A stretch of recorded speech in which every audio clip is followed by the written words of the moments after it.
Tomemos asiento, por favor, amados hermanos.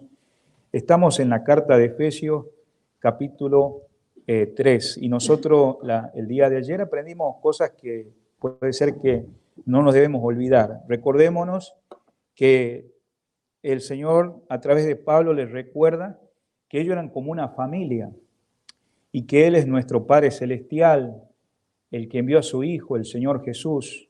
También hablamos un poquito acerca de que este lugar existía, hermanos. No era un cualquier lugar. Mire, justo ahora sí conseguí el mapa para que ustedes por lo menos se recuerden, ¿no? Este es el segundo viaje misionero que Pablo hace. Y siempre, digamos, Pablo salía como de aquella esquina, ¿no? Comenzaba en Antioquía, que era la iglesia que fue un día llamado, pero terminaba después en Jerusalén, que era la iglesia donde comenzó la predicación del Evangelio, donde Pedro. Pero en ese trayecto, mira, de Antioquía pasó a Tarso, ¿no? Tarso era Pablo, ahí era original. Después de ahí de Tarso pasaba a Derbe, y de Derbe a Iconio, y de Iconio a Listra. Todo eso era la parte de Galacia.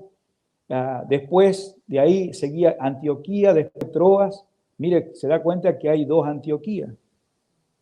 A veces cuando uno lee en la Biblia Antioquía no son los mismos lugares, uno era de Pisidia y el otro era Siria. Entonces eran dos lugares diferentes. Entonces, más adelante él de Antioquía pasa a Troas y ahí en Filipo, ahí donde él es encarcelado, donde le dan 40 azotes menos uno. Dice que cantaban himnos, se recuerda. La cárcel tembló y ahí el hombre estaba a punto de quitarse la vida y dijo, señores, ¿qué debo hacer para ser salvo? Y ahí se convirtió, ¿no? Qué linda experiencia ahí, porque cuando se convirtió, lo invitó a la casa, el mismo que lo había herido, lo había azotado. Y dice que lo invitó a la casa y él le curó todas las heridas. Qué impresionante el poder del Evangelio, ¿no? Aquel que hizo un día daño, se arregla su vida con Dios, Dios lo salva, lo transforma, pero también cura las heridas de aquellos que ha hecho mal, ¿no? Y no solamente se salva a él, pero también dice su esposa y sus hijos, dice que creyeron y él y toda su casa se bautizaron.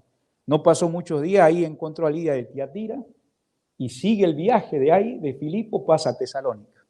Ahí en Tesalónica, ahí donde Pablo dice que entró a una sinagoga, muchos creyeron, pero los judíos que eran bien religiosos hicieron un complot y entraron en la casa de Jasón, él tuvo que huir y de ahí llegó a Tesalónica. Perdón, llegó a Berea, ¿verdad? Ahí donde estaban los hermanos esperándolos y empezó a predicar, creyeron también en Berea y de ahí pasó a Atenas. Y en ese círculo de Atenas, Corintio, Éfeso, es donde hablábamos ayer que había dioses, que había religiones, que había, así como nosotros que venimos con un trasfondo religioso, ¿no? Pero Dios transformó la vida de ellos, los hizo pasar de ser hijos de desobediencia a hijos de Dios. Dice así la palabra en Efesios 1 rápidamente. Entonces vemos que estos lugares eran reales. Dice la palabra de Dios en el versículo 3, bendito sea el Dios y Padre de nuestro Señor Jesucristo, que nos bendijo con toda bendición que dice espiritual en los lugares celestiales, según nos escogió en Él antes de la fundación del mundo. Qué privilegio, hermanos, que Dios haya tenido un plan, a pesar de que el hombre falló, ya Dios tenía un plan, hermano. No, Él no desarrolló un plan cuando el hombre cayó en desobediencia. No, Él ya tenía un plan elaborado, porque Él es omnisciente. Y entre eso estaban, ¿quién? Los hermanos de Éfeso. Y entre eso, amados hermanos, estaban ustedes. No es casualidad. Y Dios los salvó. Y mira lo que dice más abajo, capítulo 2, versículo 1. Y Él os dio vida a vosotros cuando estabas muerto en delitos y pecados. Y eso aprendimos ayer.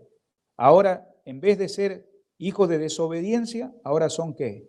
Hijos de Dios. ¿No? Estoy avanzando. Esta era la vida de los Éfesos y esta era tu vida y mi vida antes de conocer a Dios. Mira lo que dice la imagen esa, una vida autocontrolada, el yo. Usábamos el nombre de Dios como los Éfesos, hasta decíamos palabras, si Dios permite y esto, pero ¿sabe quién era el rey de nuestras vidas? Éramos nosotros mismos. ¿Por qué? Porque hacíamos lo que nosotros queríamos. Ese es el sentido, mira, aparece una silla. ¿Quién se sienta en la silla? El yo. Y Dios estaba fuera del asunto. Mira, aquí aparece la cruz. Cristo estaba afuera. Creo, hermana, que también está ahí, digamos, en la imagen, si lo quiere correr, por favor, gracias. Es para algunos que si no ven de este lado. Pero no te ves. ¿Quién está en el sillón? La misma persona, ¿verdad? El interés controlado por el ego, lo cual trae discordia y trae frustración. Pero ¿sabes qué? Ayer miramos que no toda la vida los éfesos fueron hijos de desobediencia. Mira lo que dice el capítulo 2, versículo 2, en los cuales anduviste en otro tiempo, siguiendo la corriente de este mundo, dice, conforme al príncipe de la potestad del aire, el espíritu que ahora opera en los hijos de desobediencia. Entonces, eso era antes, hermanos. Ahora ya no son hijos de desobediencia. ¿Qué son ahora, hermanos? ¿Qué son ahora? Mire el versículo 4. Pero Dios, que es rico en misericordia, por su gran amor con que nos amó, aun estando nosotros muertos en pecados, nos dio vida juntamente con Cristo. Por gracia, que dice, sois salvos. Esa era la condición de los efesios, hermanos. Y esa era la condición que estábamos antes nosotros así. Estaba Dios fuera, ¿no? Tal vez los efesios no usaban el nombre exactamente de Jehová, porque ellos tenían otros dioses. Ayer aprendimos que tenían a Diana, tenían a otros dioses que ellos veneraban. Pero nosotros en nuestro contexto, hermanos, usábamos tal vez la Virgen, usábamos un Dios tanto, pero a nosotros no nos importaba nada. Dios estaba afuera. Pero ¿qué pasó? Ayer miramos esto. Y aquí yo estoy a la puerta y llamo. ¿Se acuerda ese día? Tal vez hay alguien acá que todavía usted no tiene al Señor como su Salvador, ¿no? Solamente Dios está en la puerta. Y si se da cuenta que la puerta no tiene manija. Se da cuenta que la puerta no tiene manija. ¿Por qué no tiene manija? ¿Quién maneja la manija de esa puerta? ¿Quién maneja la manija de esa puerta? La persona misma, ¿verdad? Cada persona individualmente hace una decisión, o lo acepta o lo rechaza. Y justamente eso vimos que estos hermanos hicieron un paso, creyeron en el Señor. Por eso vemos acá que el Señor hace una invitación para que se rindan y empiecen de vuelta nada menos a conocer al Señor. Mire lo que dice acá Efesios capítulo 3, donde nosotros empezamos a tener la lectura. ¿Qué nos dice la palabra del Señor acá en el versículo 17? Para que habite Cristo, ¿qué dice? Por la fe. ¿Cuál era la oración? ¿Cuál era la oración de Pablo por los hermanos de Éfeso? ¿Por qué eran hermanos? Porque tenían un mismo Padre, ¿sí o no? ¿Y quién es el Padre? Es nuestro Padre Celestial, que hizo el plan, dice, antes de la fundación del mundo. ¿A quién envió? A su Hijo, el Señor Jesús. Ahora el Señor Jesucristo murió, Él por nuestros pecados, Él fue sepultado y fue resucitado. Si nosotros necesitáramos un ingeniero, Dios nos hubiera mandado un ingeniero. Si necesitáramos un arquitecto, Él nos lo hubiera mandado. Él es el creador del universo. Pero ¿sabe lo que necesitábamos nosotros? Y si hay alguien acá visitándonos, Él mandó un Salvador. Y ese Salvador, digamos, es en la cual dice acá, que leímos hace rato, nos amó y nos salvó, dice. Note lo que está diciendo la palabra. Entonces ahora está hablando con creyentes que son salvos, que han abierto la puerta de su vida, que ahora Jesucristo es el Señor de su vida. ¿Y sabe cómo pasa esta imagen? Mira la diferencia de la imagen primera. ¿Quién está fuera del sillón? ¿Quién está fuera del sillón acá? ¿Quién está fuera del sillón?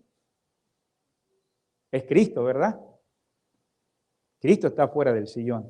Pero mira, cuando Jesús llega a la vida tuya, estás en delitos y pecados. No te puedes salvar por tu religión. Seas bautista, seas católico, seas evangélico, seas carismático, el nombre que vos le quieras. Vos pensarás que te salvarás por tu pastor, por tu sacerdote, por tus acciones. Y es bueno tener buenas acciones. Pero ayer aprendimos que Jesucristo murió por una razón. ¿Por qué? Por nuestros pecados. No podés limpiar tus pecados con buenas obras. Apocalipsis 1:7 dice que Él nos lavó con su sangre. Entonces, ¿cuál es la única manera de ser salvado? Es por la obra de aquel que viene a tu vida. Vos decidís aceptar o rechazar. Y mira lo que pasa ahora. ¿Quién está ahora en el trono? En la figura anterior había alguien que estaba en el trono. ¿Y quién era? Yo, eras tú. Pero ahora en esta imagen estás mirando quién está en el trono del corazón. ¿Quién es? Es Cristo. Notan, piensa por un momento, ahora entrando a este versículo que estamos mirando. ¿A quién se está dirigiendo Pablo ahora? A hermanos creyentes. No se está dirigiendo a personas que están perdidas. Es lo que estamos leyendo. Volvamos de vuelta a Efesios 3, versículo 16. Para que habite Cristo, ¿qué dice? Por la fe en vuestros corazones. Si estamos entendiendo esa parte. Es como que dijera, bueno, que Cristo no está habitando. Recuerde que Pablo venía orando. Ayer miramos que Pablo se arrodillaba y oraba por los hermanos. ¿Cuáles eran las 4 razones por las cuales oraba? Primero, ayer aprendimos, finalizamos el mensaje, que sean, que dice, fortalecidos, ¿no? O sea, que sean fortalecidos. Esto tiene que ver, según lo que habíamos visto ayer, que nosotros, ¿verdad?, vamos a ser transformado el hombre interior, porque tenemos 2 naturalezas. Tenemos una naturaleza humana, como la que tenemos ahora, la cual hemos venido, pero ahora los hijos de Dios tenemos otra naturaleza, y es una naturaleza que es espiritual. Es la que cuando el Señor Jesucristo venga por su iglesia, dice que va a dar un nuevo cuerpo. Pero ¿en base a qué? A esa nueva naturaleza donde el Espíritu Santo mora. Ahí el versículo 16 dice, el hombre interior se va renovando de día en día, su espíritu, digamos, hace una obra y lo empieza a capacitar a ese hombre interior. Ahora, si usted no tiene a Cristo como su Salvador y Señor, preocúpese en esta mañana. Estamos contentos de que siga viniendo a la iglesia, pero la iglesia no le va a salvar. ¿Cómo es eso? Mire lo que dice Romanos, no deje por favor Efesios capítulo 3. Vamos a ir a Romanos capítulo 8. Ayer miramos, finalizando, que cuando uno nace de nuevo, por la palabra de Dios y el Espíritu Santo, entendiendo el Evangelio, y arrepintiéndose y poniéndolo a Cristo en el lugar que Él debe ponerse. No estamos diciendo arrepentimiento de una forma de vida, no. El cambio es de adentro, dijimos, ¿para dónde? Para afuera, ¿no? No era el cambio de afuera para adentro. Mire lo que dice acá Romanos capítulo 8. Estamos ahí en nuestras Biblias. Muy bien, vamos a bajar unos versículos acá, bien abajo. Dice acá en el versículo 9, mas vosotros, dice, está hablando a creyentes en Roma, Pablo les escribe, mas vosotros no vivís según la carne, sino según el Espíritu. Está hablando del Espíritu Santo. Si es que el Espíritu de Dios mora en vosotros. Y pone acá, después de esta frase que él termina, un punto aparte. Dice, y si alguno, él no está diciendo que los que están recibiendo esta carta no tengan, pero si alguno no tiene el Espíritu de Cristo, dice, no es de él. No es de él. Si usted no tiene el Espíritu Santo, usted puede haberse bautizado, puede haber hecho una oración, hacerlo todo mecánicamente, pero no está morando el Espíritu Santo, dice, usted no es de él. Porque la salvación no es por obras, es por la obra de nuestro Señor Jesucristo. Entonces, si nosotros comprendemos esto, el hombre interior, que estamos mirando, volviendo al libro de Efesios 3, versículo 16, el hombre interior se va alimentando con la palabra de Dios. El hombre interior ora porque tiene el Espíritu Santo. El hombre interior adora al Señor. Vive una vida de santificación, de una obediencia amorosa, porque miramos que el Señor es bueno, ¿sí o no, hermanos? No tenemos un concepto equivocado de un Dios que anda con un látigo ahí, no queriéndote, no. Él ha dado la vida por nosotros, ha elaborado un plan maravilloso por medio de su Hijo, el Señor Jesucristo. Entonces, ¿cuál era la oración de Pablo? Primero, que sean fortalecidos en esa área. Si no tenemos un claro concepto de Dios, un día vamos a estar equivocados. ¿Hubo gente que falló en la Biblia, sí o no, hermanos? Sí, tenemos un ejemplo, el rey David. ¿Cuál fue la oración del rey David en Salmo 51? Su oración tenía un concepto claro, ¿quién era Dios? Dios es un Dios misericordioso. Cuando no tenemos un claro concepto de Dios, no nos acercamos a Dios porque no lo conocemos. Eso es muy importante. ¿Se acuerda? Mire, para que usted entienda la diferencia entre arrepentimiento y remordimiento. Mire que son palabras muy parecidas, arrepentimiento y remordimiento. Usted sabe que Pedro, él también falló en algún momento, ofendió al Señor Jesucristo. Y cuando él ofendió al Señor Jesucristo, después de que se recuerda que el Señor le dijo, una vez que te arrepientas, regresa a tus hermanos. Y él fue y arregló sus cuentas con Jesucristo. Porque se acuerda que Pedro negó 3 veces al Señor.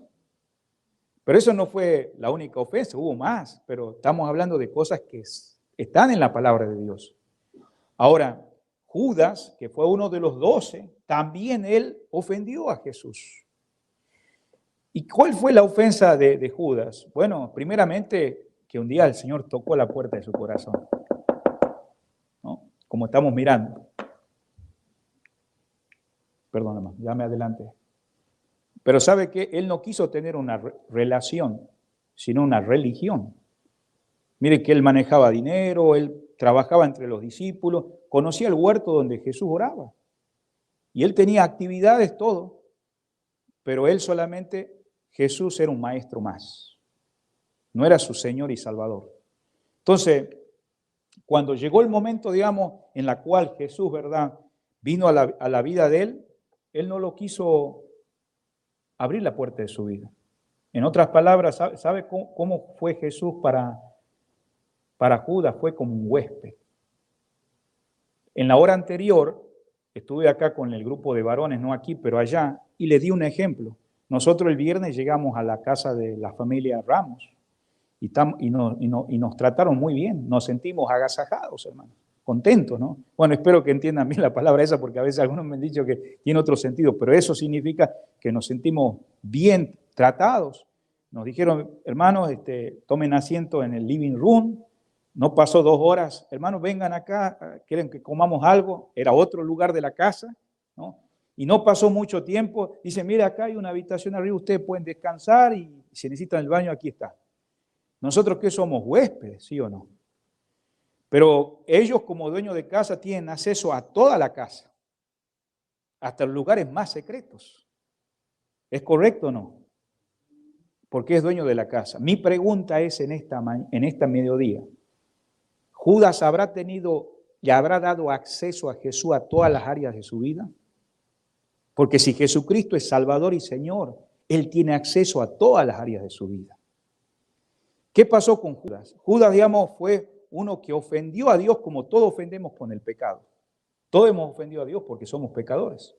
Pero Judas, digamos, cuando él falló al Señor, ¿dónde él fue a pedir y arreglar su asunto? Acuérdense que él vendió al Señor Jesucristo por 30 piezas de plata. Fue y buscó ¿a quién? A los que odiaban a Jesús. ¿Y quiénes son los que odiaban a Jesús? Los religiosos. Ellos le dieron el dinero para vender a Jesús.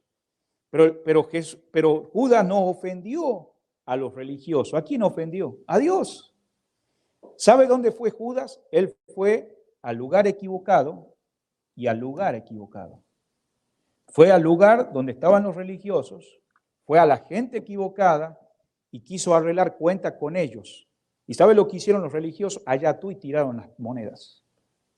Yo te quiero preguntar algo, si Judas hubiera ido a la persona correcta, al lugar y a la persona correcta, ¿hubiera alcanzado misericordia, sí o no? Qué importante tener claro quién es Dios. Y Dios es misericordioso, es un Dios justo, un Dios amoroso. Y Él está listo para alcanzar como los alcanzó a los hermanos de Éfeso. Los Éfesos, el Señor vino a su vida. Y ahora son hijos de Dios. Y ahora le está diciendo, mira, yo estoy orando para que ustedes sean fortalecidos, que ustedes tengan claro en toda la transformación que Dios va a hacer por medio de su Espíritu Santo en ese hombre interior. Nosotros cuando hablamos hoy en día acerca de cristianismo nos enfocamos nomás en reglas. No toque, no se puede hacer esto, aquello, lo otro. Y no conocemos a Dios. Yo te quiero preguntar, si el Señor está en tu vida, tenemos que tener un temor de Dios, no miedo de Dios, sino temor de Dios sabiendo de que Él está en nuestras vidas. Y es lo que quiere Pablo recordarle a los hermanos de Éfeso. Pero no solamente dice acá la palabra fortalecer, dice acá en segundo lugar, estamos en el versículo 17, dice la profundidad. ¿Qué es la profundidad? Volvamos al versículo que estamos en el 17, hermano. Dice, para que habite Cristo por la fe en vuestros corazones. O sea, en otras palabras, esa palabra dice, el único modo de ser un hijo de Dios es que habite Cristo y haga su morada continuamente. No es alguien que entra y sale, sino que, hermano, yo por ejemplo, mañana con Marinés me voy de la casa de los hermanos. Pero sabe que el dueño de la casa vive para siempre. Esa es la diferencia. Está permanente. O sea que el Señor no ha estado por unos días, Él va a estar permanentemente en tu vida. Ese es el sentido que tiene. Mire por favor a San Juan, por favor 14, no deje ahí por favor Efesios, San Juan, capítulo 14, versículo 23. Dice la palabra de Dios así, San Juan 14, 23. Respondió Jesús en una conversación que estaba hablando con sus discípulos. Respondió Jesús y le dijo, el que me ama, mi palabra que dice guardará, y mi Padre le amará, y vendremos a él y haremos moradas, que dice, con él. Cuando hace un momentito mencioné Apocalipsis 3:20, dice, aquí yo estoy a la puerta y llamo. O sea, el hecho de que Jesucristo viene a tu vida personal o viene a nuestras vidas personales, dice, he aquí, entraré a Él, cenaré con Él y Él conmigo. Cuando uno deja entrar a alguien en la casa es porque está dando una confianza. Para la gente en los tiempos del Señor Jesucristo, no cualquiera entraba a la casa. Y era de gran valor, o sea, dar una comida. Porque ahí era una relación recíproca. ¿Cómo nosotros tenemos una relación con Dios? Por medio de su palabra, Él nos habla por su palabra primero y nosotros le respondemos por la oración. Donde vamos creciendo más y más. ¿Por qué digo esto? Nosotros estamos mirando esta imagen, ¿verdad? Es un cuadro donde está refiriéndose, digamos, al iceberg. No sé si ustedes han visto el iceberg. El iceberg, digamos, ha sido algo que... ¿Cuántos de ustedes han escuchado del Titanic? Titanic. ¿Escucharon ustedes un barco que en el siglo pasado tenía una imagen que decía, ni Dios lo va a destruir? Así era, mira qué orgullo, ¿no? Ni Dios lo va a destruir. Y si era un barco impresionante, era un crucero de los de hoy, con todas las comodidades que pueden, era una ciudad. Pero decía, ni Dios lo va a destruir. Pero es interesante que con ese iceberg, que es la parte de arriba que usted ve, en la parte de arriba esa, uno dice, qué chiquitito, ¿no? Pero mire lo que es el agua para abajo. Es inmenso, ¿no? Ahora usted puede entender por qué se vino abajo ese barco. Pero es interesante que cuando Cristo mora y habita en nuestras vidas, el Hijo de Dios, escuche, el Hijo de Dios, ¿quién es Hijo de Dios? Más a todos los que le recibieron, a los que creen en su nombre, le dio el privilegio de ser hechos hijos de Dios. Ya no vive, o sea, por la imagen que la gente piense de Él, porque vivimos para la gloria de Él. Mire el iceberg, hermanos. La parte de arriba es lo que hago. Son mis acciones, note. Pero la parte de abajo nadie la mira. Es casi como la parte de un corazón, ¿viste? La parte de abajo. ¿Por qué lo hago? ¿Por qué yo vengo a la iglesia? ¿Por qué canto lo que yo canto? ¿Por qué evangelizo? ¿Por qué me visto como me visto? Las motivaciones. ¿Viste? Un día muchos van a tener un gran concepto la gente de ti o de mí, pero Dios sabe lo que nosotros somos. Y eso es muy importante. Por eso el énfasis acá, que estamos en el versículo 17, por la fe que dice en vuestros corazones. O sea, a través de la fe, la cual abre la puerta del corazón a Jesús. Nosotros estamos ahí en Efesios, pero en la carta de San Juan, en el capítulo 13, desarrolla una conversación con un religioso, Jesús, que los vino a buscar tarde.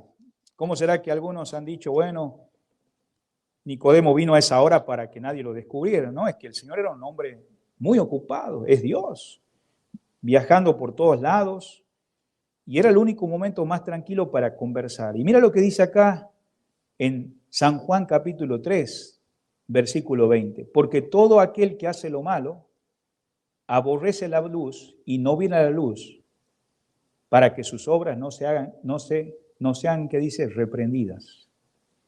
Yo quiero preguntarles algo en esta mediodía. ¿Es Dios luz, sí o no? ¿Es Dios luz o no? No estamos hablando de la luz esta, porque esta noche se va a bajar el sol y vamos a estar en la oscuridad, pero Dios es luz. Y todo se puede ver en esa luz. Por eso dice, para que habite Cristo, volvamos a Efesios 3, por la fe en vuestros corazones, por medio de la fe, a través de la fe.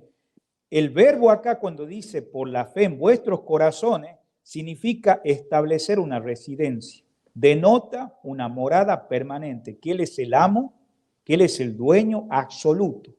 No es un huésped, es el dueño absoluto de nuestras vidas. Yo te quiero hacer una pregunta. ¿Es Cristo absoluto dueño de tu vida, de tu corazón? El Señor, hay que invitarle y darle entrada, es un acto de voluntad rendida. Cuando Él tocó nuestras vidas, no sé en qué momento, o tal vez Él hoy, para algunos hoy, en este día, nuestra vida se rindió, pero la actitud, digamos, fue consciente, constante.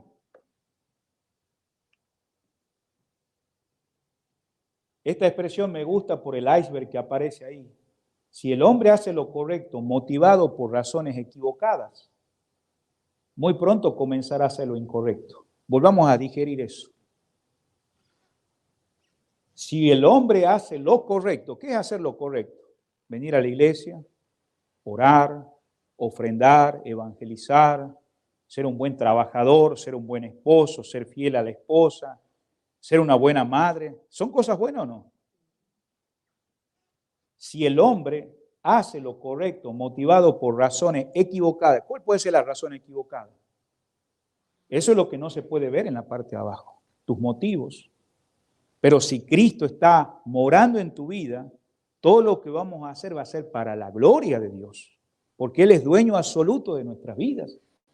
Entonces, note la parte de abajo, tanto el proceso como el resultado final son importantes para Dios. ¿Se acuerda de lo que dije ayer?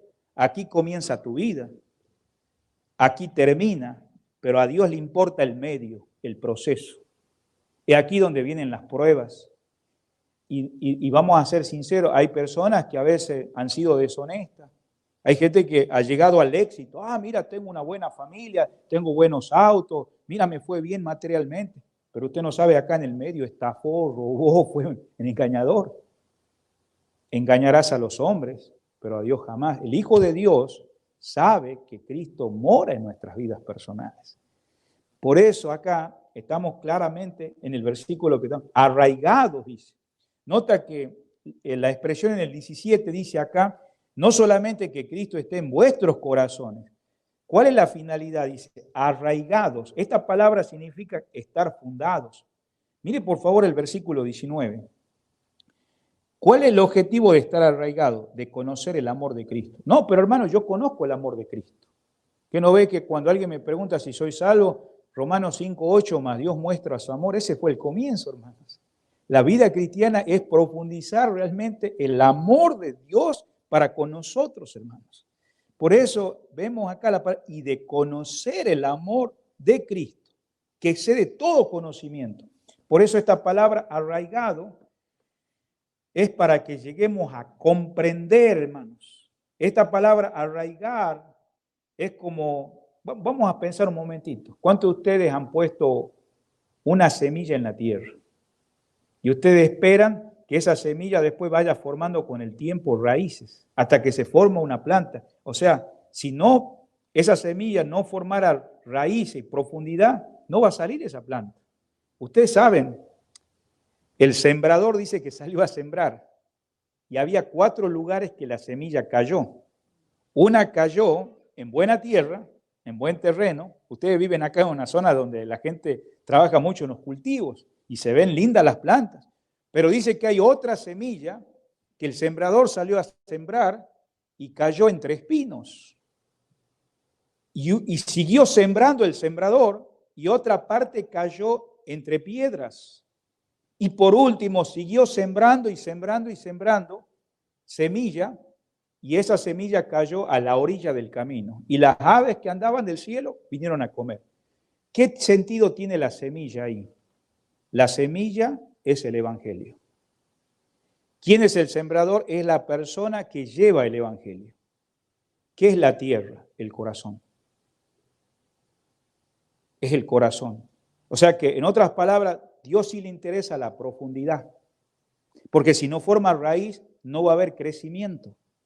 Usted sabe, la que no cayó en buena tierra, la que cayó entre piedras, la que cayó entre espinas, no dio fruto. No sé si estamos explicándonos, hermanos. Entonces vemos acá que el Señor está mostrando a través de Pablo, dice, arraigar el árbol debe introducir sus raíces profundamente en el suelo para obtener alimento y estabilidad, y el creyente debe tener sus raíces espirituales arraigadas en el amor de Dios, hermanos.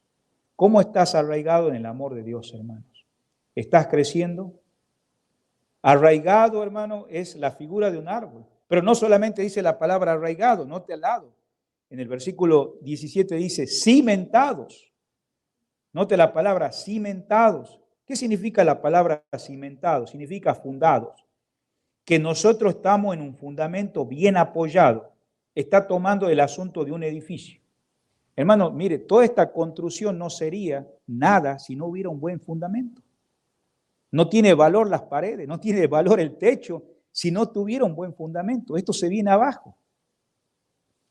La pregunta sería, en cuanto a nuestra vida cristiana, ¿en dónde realmente estamos cimentados? Note algo interesante acá.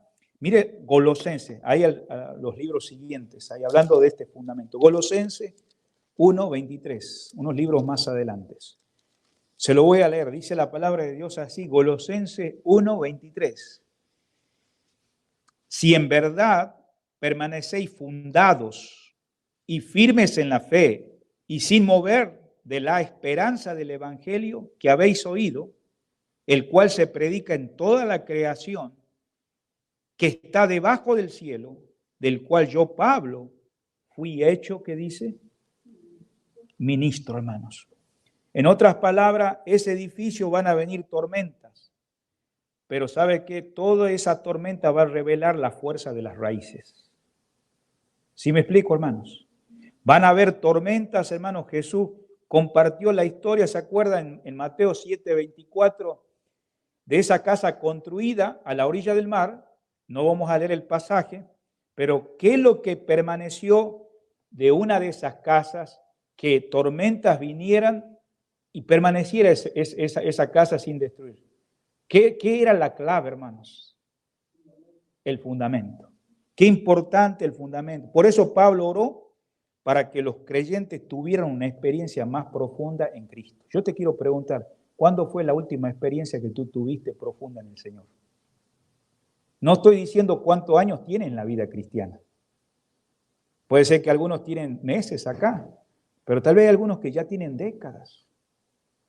Tienen a veces hasta 20, 30 años. Pero a medida que pasa el tiempo, hermano, deberíamos profundizar más nuestro amor con el Señor. Es interesante, Pablo estuvo orando por eso, porque había pruebas que lo que le sostuvo en las pruebas, hermano, fue la profundidad con Cristo. Por eso en Mateo 13, anota estos versículos, no lo vamos a leer, versículo 6 y versículo 21, donde estábamos hablando del sembrador. Note, hermano, estamos ahí en el libro de Efesios capítulo 3. Dice la palabra de Dios en el versículo 17. No solamente dice para que habite Cristo en vuestros corazones a fin de que seáis arraigados y cimentados, que dice en amor. ¿Cuál es la primera característica del fruto del Espíritu Santo, hermanos? En Gálatas 5:22. Es amor. Hermano, el amor es el primer fruto que fluye del amor de Cristo realizado en el alma tuya y en mi alma, en base a la cual nos da la comprensión de esa inmensidad, de ese gran amor del Señor. Por eso el versículo siguiente dice, para que seáis plenamente capaces de comprender. ¿Cuál era la otra oración de Pablo hacia los hermanos de Éfeso? En primer lugar dijimos fortaleza o fuerza, ¿verdad? En segundo lugar dijimos profundidad. Pero ahora en tercer lugar está diciendo por comprensión. Comprensión. Note lo que dice el versículo. Para que seáis capaces de comprender plenamente. Comprender plenamente. En otras palabras, la comprensión significa, hermano, no solamente comprender, conocer.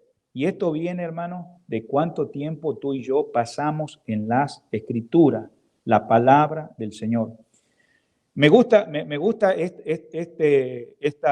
esta ilustración. Ustedes han visto, hermanos, que hay monos que tienen la cola larga.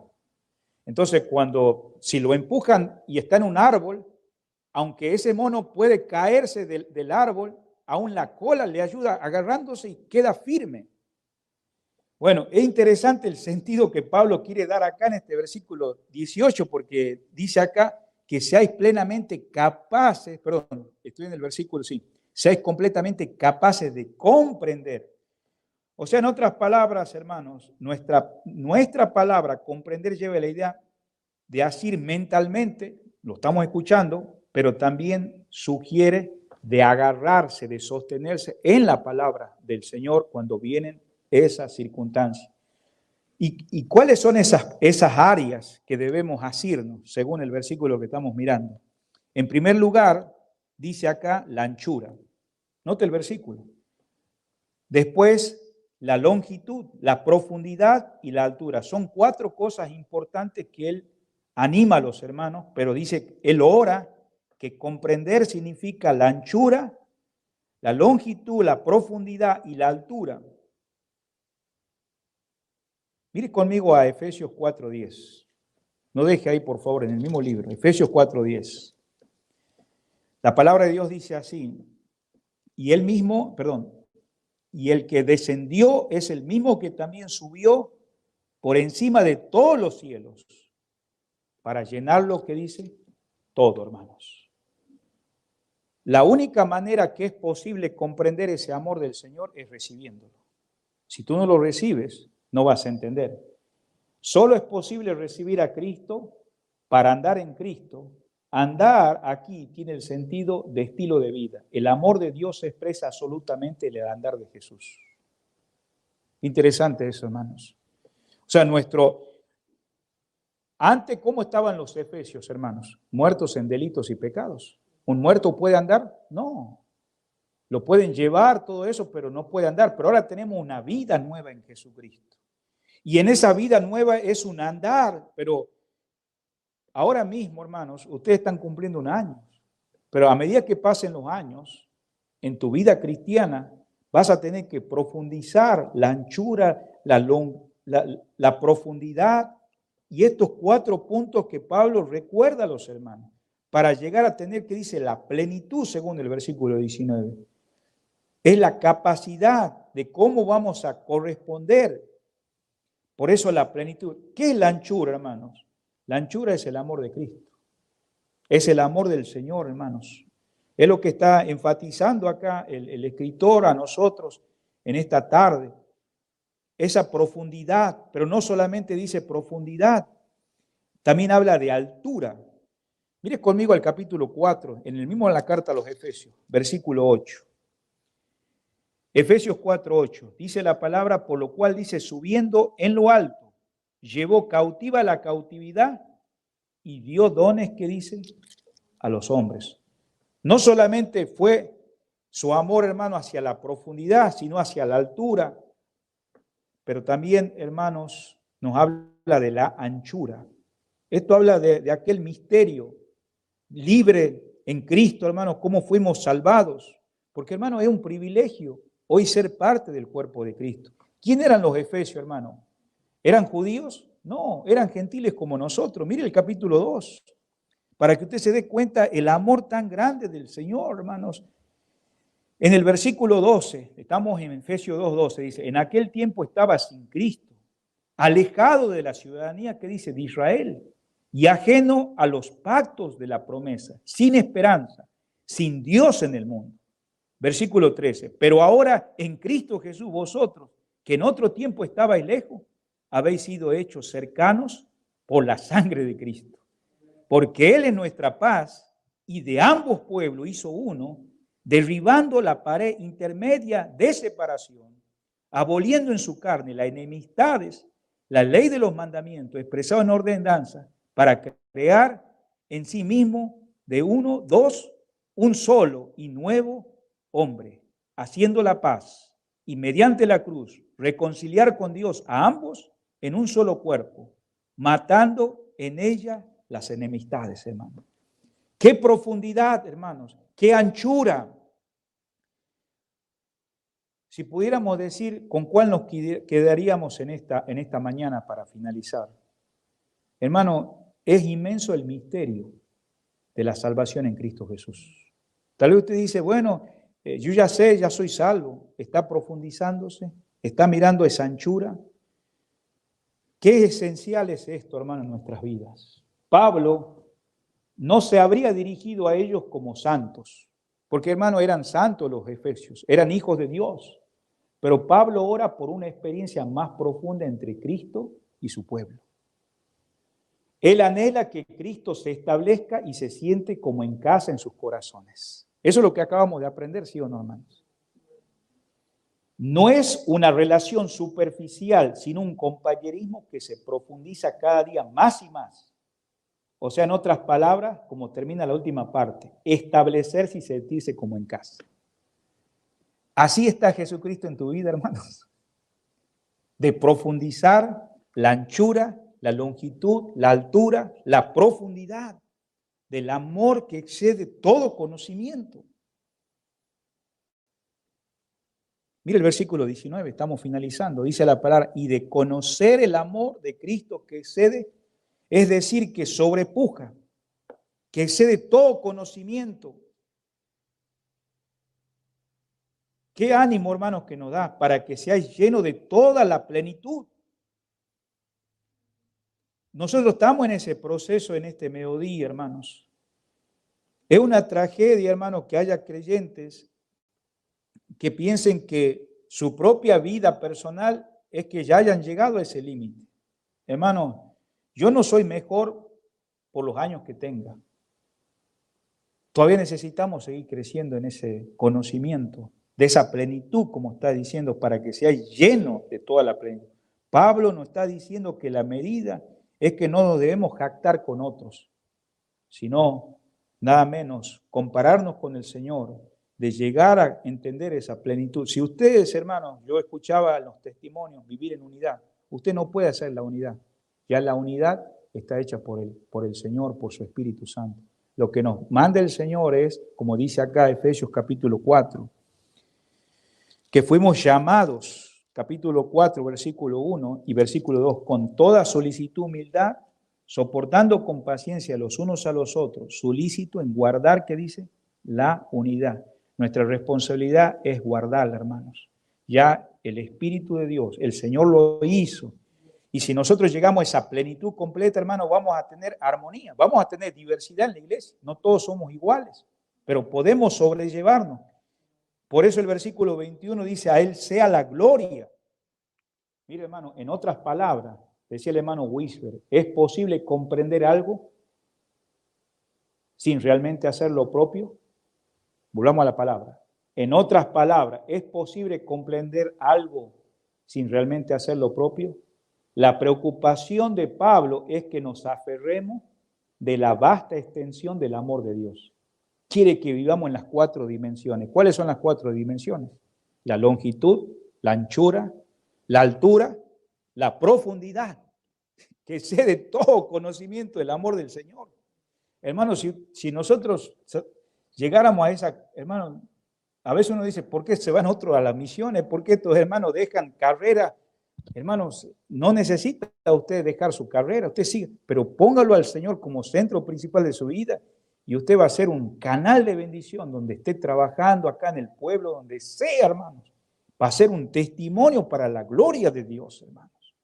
Por eso finaliza el versículo 21, a Él sea la gloria. No importa la dispensación, la salvación, hermano, acá es que Dios usa la iglesia en Cristo Jesús, hermanos, a través de las edades. Gracias a Dios por su iglesia, hermano. La iglesia no son los edificios, somos nosotros los creyentes. Y esa gloria va a ser por toda la eternidad, hermanos.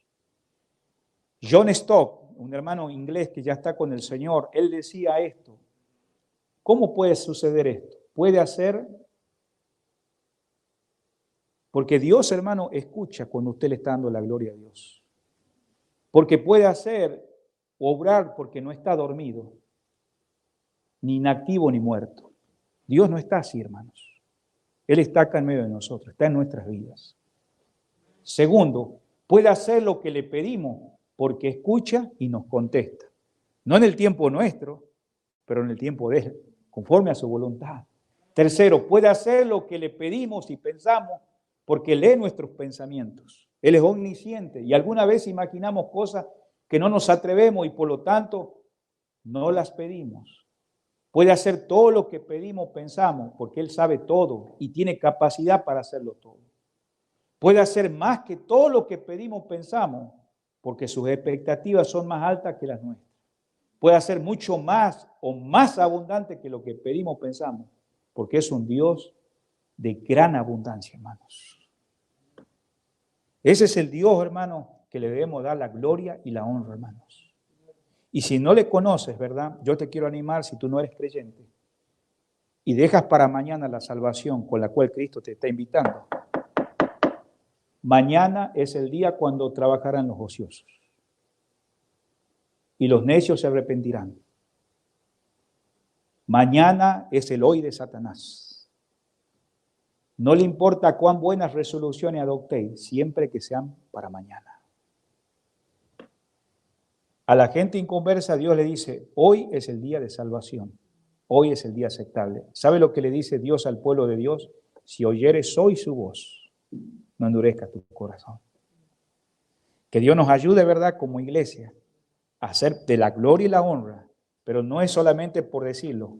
Vamos a profundizar la anchura, la longitud, la profundidad, la altura, que excede todo conocimiento para que comprendamos quién es Él, hermanos.